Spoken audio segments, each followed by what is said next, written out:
हो फूलवा से रंग लेके चेहरा बनवाले, चमके गोराई गोरे गाल के।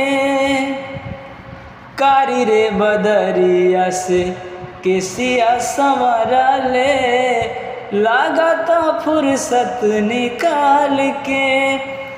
हवा मारे तया चरवा फहर जाला हो, मुड़ के देखे त नजरिया ठहर जाला हो। तोहरा जैसन ना होई आशिकाना, ए जाना बड़ू अनमोल बड़ू अनमोल ऐसन खजाना। तोहर जोड़ा ना दूसर जमाना, ए जाना बड़ू अनमोल ऐसन खजाना। तोहर जोड़ा ना दूसर जमाना, ए जाना।